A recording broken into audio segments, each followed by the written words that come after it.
எல்லாருக்கும் வணக்கம்.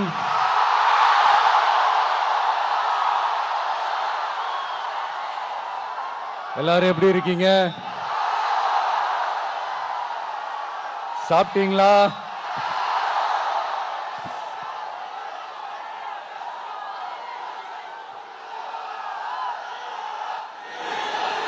அண்ணா அவர்களுக்கு ஒரு வணக்கம், பெரியார் அவர்களுக்கு ஒரு வணக்கம். இப்ப நான் எந்த மண்ணில் நின்னுட்டு இருக்கிறேன் தெரியுமா? ஒரு ஆண்டவர் அன்போட நெல்லுக்கடை மாரியம்மன் அன்னை வேளாங்கண்ணி ஆசியோட கடல் தாய் மடியில் இருக்கிற என் மனசுக்கு ரொம்ப நெருக்கமான நாகப்பட்டினம் மண்ணில் இருந்து நின்று பேசிட்டு இருக்கிறேன். என் நெஞ்சில் குடியிருக்கும்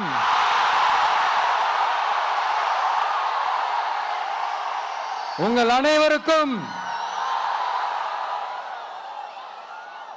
என்னைக்குமே ஒரு மீனவ நண்பனா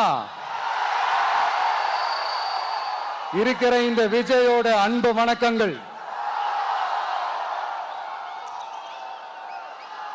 இந்த கப்பல் இருந்து வந்து இறங்குற இந்த பொருட்களை எல்லாம் விற்கிறதுக்காக அந்த காலத்துல அந்தி கடையெல்லாம் நாகப்பட்டினத்தில் இருக்கும்னு கேள்விப்பட்டிருக்கிறேன். மீன் பிடிக்கிற தொழில், மற்ற தொழில்கள், இந்த விவசாயம், எந்த பக்கம் திரும்பினாலும் எப்படி பார்த்தாலும் உழைக்கிற மக்கள் இருக்கிற ஊர் தான் நம்ம நாகப்பட்டினம் ஊர். மத வேறுபாடே இல்லாத அனைவருக்கும் பிடித்து போன மத சார்பின்மைக்கு எடுத்துக்காட்டாக வாழ்ற உங்கள் அனைவருக்கும் மீண்டும் என்னுடைய சிரம் தாழ்ந்த ஸ்பெஷல் வணக்கங்கள். இந்த தமிழ்நாட்டில் இந்த மீன் ஏற்றுமதியில் 2வது இடத்துல இருக்கிறது நம்ம நாகப்பட்டினம் ஹார்பர் தான். ஆனா அங்க நவீன வசதிகளோட இந்த மீன் பதப்படுத்துற இந்த மாடர்ன் தொழிற்சாலைகள்லாம் இல்லை. அது மட்டும் இல்ல, இந்த அடிப்படை வசதிகள் கொண்ட இந்த வீடுகள்லாம் இல்லாம ரொம்ப அதிகமா இந்த குடிசை பகுதிகள் இருக்கிற ஊரும் நம்ம நாகப்பட்டினம் ஊரு தான்.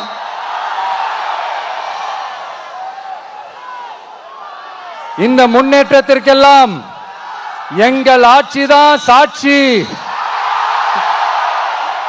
அப்படி இப்படின்ட்டு இந்த அடுக்குமொழியில பேசி பேசி அது நம்ம கேட்டு கேட்டு காதுல இருந்து ரத்தம் வந்ததான் மிச்சம். இவங்க ஆண்டது பத்தாதா?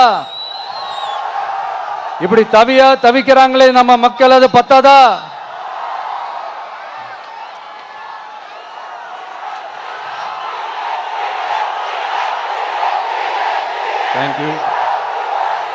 தேங்க்யூ. இந்த இலங்கை கடற்படையால நம்ம மீனவர்கள் தாக்கப்படுறதையும் அதுக்கான காரணத்தை பத்தியும் அதுக்கான தீர்வை பத்தியும் நான் மதுரை மாநாட்டிலே நான் பேசியிருந்தேன். அது ஒரு தப்பா? மீனவர்களுக்காக குரல் கொடுக்கறதும் அவங்களோட நிக்கிறதும் நம்மளுடைய கடமை, நம்மளுடைய உரிமை. நான் என்ன இன்னைக்கு நேத்தாங்க அவங்களுக்காக குரல் கொடுக்கிறேன். இதே நாகப்பட்டினத்துல 14 வருஷத்துக்கு முன்னாடி 2011 February 22 இதே நம்ம மீனவர்கள் தாக்கப்பட்டதை கண்டிச்சு ஒரு பொதுக்கூட்டம் ஒண்ணு நடத்தணும் இல்லையா? இந்த விஜய் களத்துக்கு வர்றது ஒண்ணு புதுசு இல்ல கண்ணா. எப்போ வந்தாச்சு. என்ன ஒண்ணு, முன்னாடிலாம் விஜய் மக்கள் இயக்கம் என்ற அந்த இயக்கமா வந்து நிற்போம். இப்ப தமிழக வெற்றி கழகம் என்ற அந்த ஒரு அரசியல் இயக்கமா வந்து நிக்கிறோம். அவ்வளவுதான் வித்தியாசம். அன்னைக்கும் சரி, இன்னைக்கும் சரி, இனிமேலும் சரி, மக்களுக்காக மக்களோட நிக்கிறது தான். இது புரிய வேண்டியவங்களுக்கு புரிஞ்சா சரி.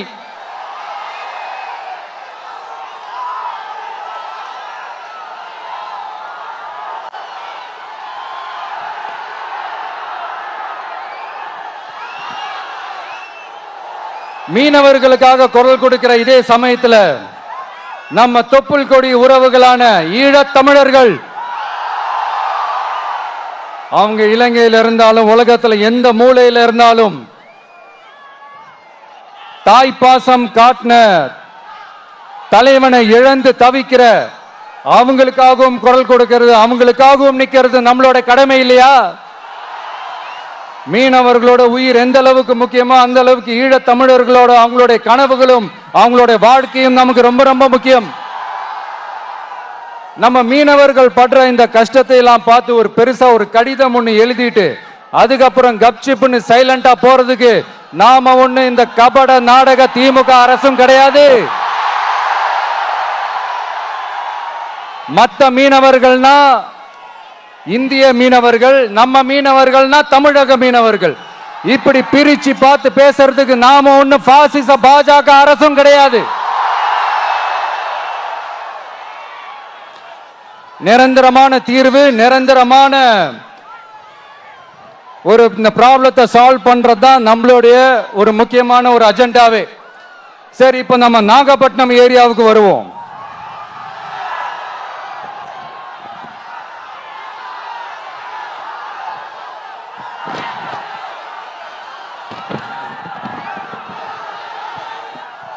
இங்க இருக்கிற மண் வளத்தை பாதிக்கிற இறால் பண்ணைகளை முறைப்படுத்தணும்.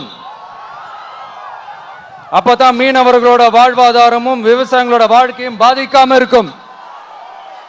கடலோர கிராமங்கள்ல மீன் அரிப்புல இருந்து பாதுகாக்கிற அலையாத்தி காடுகளை அழிக்கிறத பத்தி தடுத்து நிறுத்தி அதுக்கு ஒரு வழி பண்ண வேண்டிய அரசாங்கத்துக்கு இதை விட ஒரு முக்கியமான ஒரு வேலை ஒண்ணு இருக்கு. அது என்ன தெரியுமா? சொந்த குடும்பத்தோட வளர்ச்சியும் சொந்த குடும்பத்தோட சுயநலமும் தான் அந்த முக்கியமான வேலை. இங்க இருக்கிற மக்களுக்கு குடிக்க தண்ணி இல்லாம தவிக்கிறாங்க. அதுக்கு தீர்வா காவிரி தண்ணியை கொண்டு வரலாம், மக்களோட தாகத்தை தீர்க்க. கொண்டு வந்தாங்களா? இவ்வளவு பாரம்பரிய கடல் சார்ந்த ஊர்ல ஒரு கவர்மெண்ட் மெரைன் காலேஜ் ஒன்னு கொண்டு வரலாம். கொண்டு வந்தாங்களா? மீன் சம்பந்தமான எந்த தொழிற்சாலையும் அமைக்கல. அமைச்சாங்களா? அட்லீஸ்ட் நிறைய பேருக்கு வேலை வாய்ப்பு கிடைக்கிற மாதிரி தொழில் வளர்த்தியாவது பெருக்கலாம், அதையாவது செஞ்சாங்களா? ஆனா ஒவ்வொரு டைமும் வெளிநாட்டுக்கு டூர் போயிட்டு வர்றப்பெல்லாம் அத்தனை கோடி முதலீடு, இத்தனை கோடி முதலீடு சிஎம் அவர்கள் சிரிச்சுக்கிட்டே சொல்லுவாரு. சிஎம் சார், மனசை தொட்டு சொல்லுங்க, வெளிநாட்டு முதலீடா இல்ல வெளிநாட்டுல முதலீடா? ஒட்டுமொத்த தமிழ்நாட்டுக்கும் முதலீடா இல்ல உங்க குடும்பத்தோட முதலீடு வெளிநாட்டுக்கு போகுதா? வேளாங்கண்ணி, நாகூர், கோடியக்கரைன்னு இங்க இருக்கிற டூரிஸ்ட் பிளேஸ் எல்லாம் கொஞ்சம் நல்லா டெவலப் பண்ணலாம். பண்ண என்ன குறைஞ்சா போயிடுவீங்க? வேதாரண்யம் பகுதியில் உப்பு ஏற்றுமதி செய்யறதுக்கு வசதியை செஞ்சு கொடுக்கலாம். செஞ்சாங்களா? நாகூர் ஆண்டவர் அரசு மருத்துவமனையில பிரசவம் பார்க்கிற டாக்டரே இல்லையா? நாகப்பட்டினம் புது பஸ் ஸ்டாண்டையாவது சுத்தமா சுகாதாரமா வச்சுக்கிறாங்களா? நாகப்பட்டினம் ரயில்வே ஸ்டேஷன் வேலைகளை சீக்கிரமா முடிச்சு வைக்கலாம், அதையாவது செஞ்சாங்களா? இங்க ஏற்கனவே இருந்த ஸ்டீல் ரோலிங் மில்லையும் ரயில் பெட்டி தயாரிக்கிற தொழிற்சாலை மூடிட்டாங்க. அத மறுபடியும் திறந்தா நிறைய பேருக்கு வேலை வாய்ப்புகள் கிடைக்கும். ஏன் அதை பத்தி யோசிக்கல? மேலக்கோட்டை வாசல் NH மேம்பாலம் கட்டி 50 வருஷம் ஆச்சு, அது சரியா மேம்படுத்தலாம், அதை செஞ்சாங்களா? Thanjavur to Nagapattinam NH road வேலை பல வருஷமா நடக்குது, இன்னும் முடிச்ச பாடே காணும், அதை வேகப்படுத்தி முடிச்சிருக்கலாம், அதையாவது செஞ்சாங்களா? ரொம்ப முக்கியமா நெல்லு மூட்டையெல்லாம் மழை காலத்துல வெள்ளத்துல நனைஞ்சு நம்ம விவசாயிங்க எவ்வளவு வேதனைப்படுறாங்க. அதுக்கு சரியான ஒரு குடவுன் கட்டி தரலாம், அதையாவது கட்டி தந்தாங்களா? எலெக்ஷனுக்கு முன்னாடி திமுக காரங்க வந்து செய்வோம் செய்வோம் செய்வோம் செய்வோம்னு சொன்னாங்களே, செஞ்சாங்களா? இதெல்லாம் எதுவுமே செய்யாம எல்லாத்தையும் செஞ்ச மாதிரியே அதையும் பெரியமையா வேற சொல்லுவாங்க இவங்க. நான் போன வாரம் திருச்சிக்கும் அரியலூர் மாவட்டத்துக்கும் போய் நம்ம மக்களை சந்திக்க போயிருந்தேன். அப்போ பெரம்பலூரும் போக வேண்டியது. அங்க சில ரூல்ஸ் அண்ட் ரெகுலேஷன்ஸ், ஒரு கட்டத்துக்கு அப்புறம் இந்த பஸ்ஸே மூவ் ஆகல. அதுக்கப்புறம் அதை தாண்டி ஒரு டைமுக்கு மேல பேசுறது, சரி அதெல்லாம் விடுங்க. இந்த நேரத்தில் பெரம்பலூர் பகுதி மக்களுக்கு நான் மன்னிப்பு கேட்டுக்கிறேன். சீக்கிரமாவே உங்களை தேடி நான் வருவேன் ஃபார் ஷுர். நம்ம இந்த டூர் பிளான், இந்த ஷெட்யூல் போட்டதுக்கு அப்புறம் அது என்னப்பா சனிக்கிழமை சனிக்கிழமை சனிக்கிழமை அப்படின்னு ஒன்று ஸ்டார்ட் ஆச்சு. அது ஒன்றும் இல்லை, உங்க எல்லாரையும் பார்க்கும்போது உங்களுக்கு எந்த விதமான டிஸ்டர்பன்ஸும் இருந்துடக்கூடாது. முக்கியமா உங்களுடைய வேலைகளுக்கு எந்த விதமான டிஸ்டர்பன்ஸும் இருந்துடக்கூடாது அப்படின்ற ஒரே காரணத்துக்காக தான் இப்படி வீக்கெண்டா பார்த்து இப்படி இந்த பிளானை ஷெட்யூல் பண்ணோம். லீவு நாட்கள்ல ஓய்வு நாட்கள்ல வரணும்ன்றதான் அந்த எண்ணமே.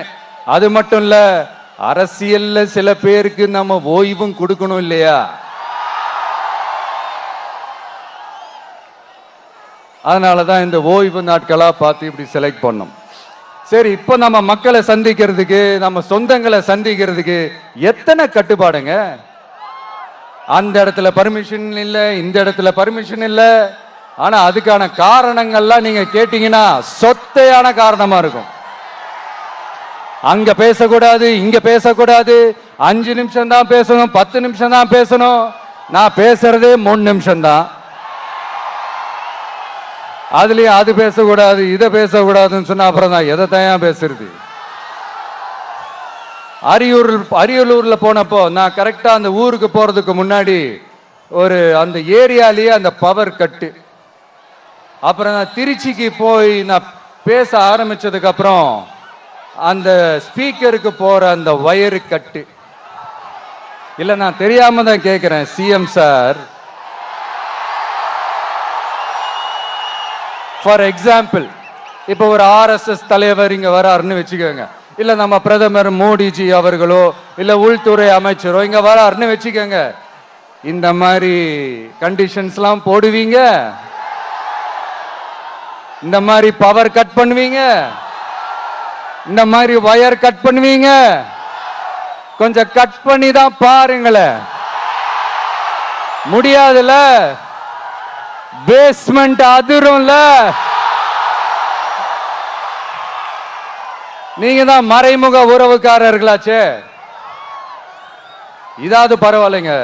இதை தாண்டி ஒரு ரூல் ஒண்ணு போட்டாங்க, பஸ்ஸுக்குள்ளேயே இருக்கணுமா, பஸ்ஸை விட்டு வெளியில வரக்கூடாதான், கையை இவ்வளவுதான் தூக்கணுமா, இப்படியே வரணுமா, மக்களை பார்த்து சிரிக்காத, மக்களை பார்த்து கையசைக்காத, இப்படியெல்லாம்.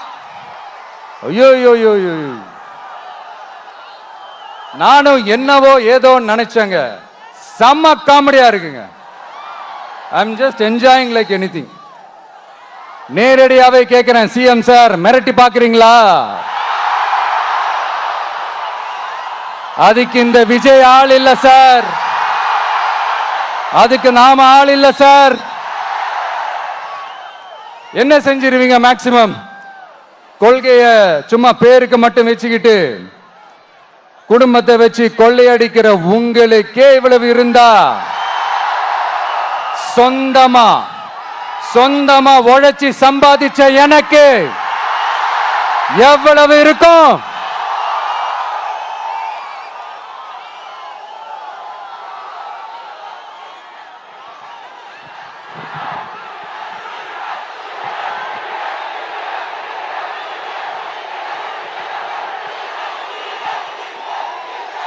தேங்க்யூ நண்பா. என்ன நாங்க பெருசா கேட்டுவிட்டோம்? மக்கள் நிம்மதியா ஃப்ரீயா நின்று பார்க்கறதுக்கு ஒரு இடம், அதை நாங்க தேர்வு செஞ்சு அதுக்கு பர்மிஷன் கேட்கிறோம். ஆனா நீங்க என்ன பண்றீங்க? அந்த இடத்தையெல்லாம் விட்டுட்டு நெருக்கடியோட, மக்கள் நெருக்கடியோட எங்கெல்லாம் நிப்பாங்களோ அந்த இடமா பார்த்து செலக்ட் பண்ணி தெரியுங்க. உங்க எண்ணம் தான் என்ன சார்?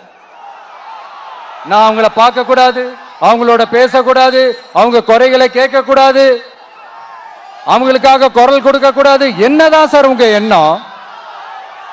சரிங்க சார், ஒரு அரசியல் தலைவன் அப்படின்றதெல்லாம் மறந்துருங்க. ஒரு சாதாரண ஒரு தமிழ்நாட்டு மண்ணோட ஒரு மகனா, ஒரு நம்ம தமிழ் மக்களுடைய ஒரு சொந்தக்காரனா, என் மக்களை, என் குடும்பத்தை, என் சொந்தங்களை நான் பார்க்க போனா என்ன பண்ணுவீங்க? அப்பவும் தடை போடுவீங்களா? வேணாம் சார். இந்த அடுக்குமுறை, இந்த அராஜக அரசியல்லாம் வேணாம் சார். நாம ஒண்ணு இங்க தனியால் இல்லைங்க சார், மாபெரும் மக்கள் சக்தியோட பிரதிநிதிங்க சார், மாபெரும் பெண்கள் சக்தியோட சகோதரன் சார், மாபெரும் இளைஞர் இயக்கமா இருக்கிறோம் சார். மறுபடியும் சொல்றேன், 2026 ரெண்டு பேருக்கு நடுவுல தான் போட்டியே. ஒண்ணு இன்னொன்னு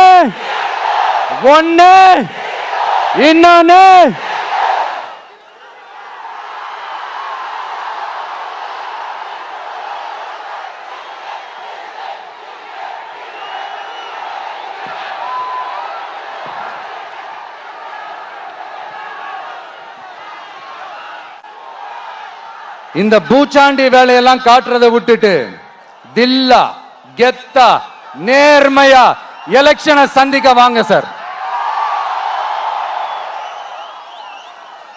பார்த்துடலாம் சார். கொள்கையை பேருக்கு மட்டும் வச்சுக்கிட்டு குடும்பத்தை வச்சு தமிழ்நாட்டை கொள்ளையடிக்கிற நீங்களா, இல்ல தமிழ்நாட்டில் இருக்கிற ஒவ்வொரு வீட்டுக்குள்ளேயும் ஒருத்தனா இருக்கிற நானா, இந்த விஜயா? பார்த்துடலாம் சார். இனிமேலும் இந்த தடைகள்லாம் போட்டீங்கன்னா நான் நேரடியா மக்கள்கிட்டயே பர்மிஷன் கேட்டுருவேன். மக்களே நீங்க சொல்லுங்க, நான் உங்களை பார்க்க வரக்கூடாதா? நான் உங்களோட பேசக்கூடாதா? உங்க குறைகளை நான் கேட்க கூடாதா? உங்களுக்காக நான் குரல் கொடுக்க கூடாதா? இப்படி நமக்கு தடையா போடுறாங்களே, இந்த திமுக அரசு மறுபடியும் ஆட்சிக்கு வரணுமா? உங்க நல்லதுக்காக நம்ம உங்க டிவிக்கு ஆட்சி அமையணுமா? சத்தமா சத்தமா கேட்டுச்சா மை டியர்? ஏன்பா, நான் தான் அப்பவே சொன்னல, அவருக்கு ஆசையா பாசமா கூப்பிட்டா பிடிக்க மாட்டேங்குது. ஏன்பா மறுபடியும்? கேட்டுச்சா சிஎம் சார்?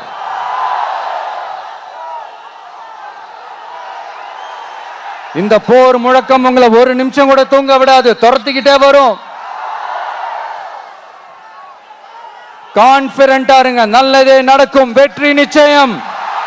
மீண்டும் சந்திக்கும் வரை நன்றி, வணக்கம்.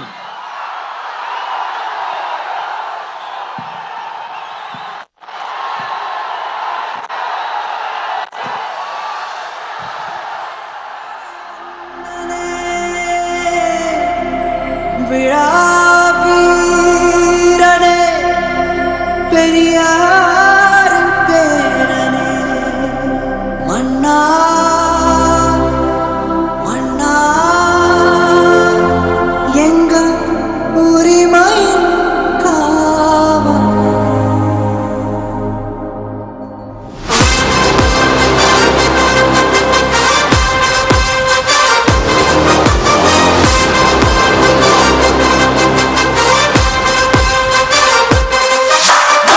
Yeah.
விரலை உனக்கு கட்ட வரனா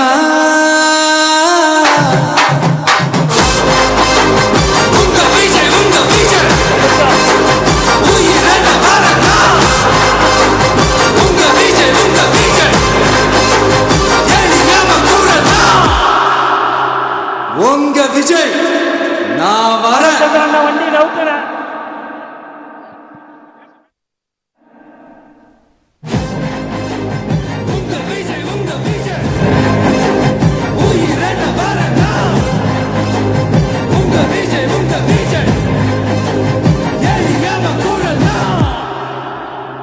உங்க விஜய் நான் வரேன்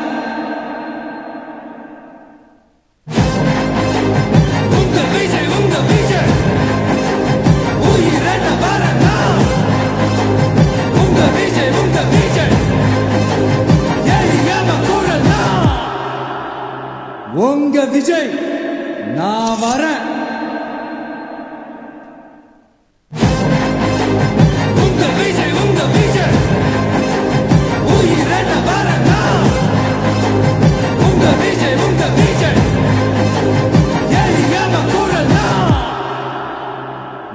உங்க விஜய் நான் வரேன்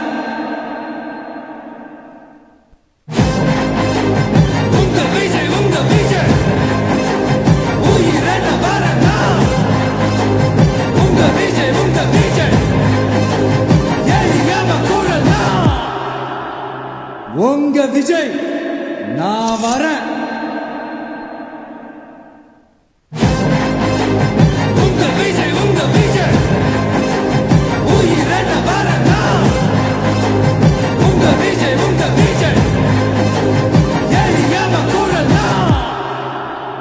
உங்க விஜய் நான் வரேன்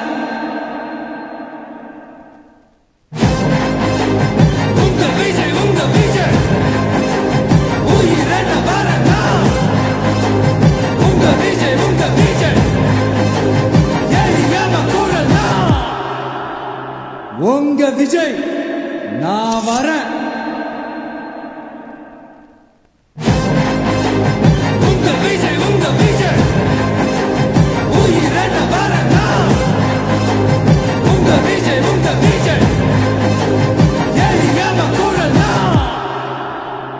உங்க விஜய் நான் வரேன்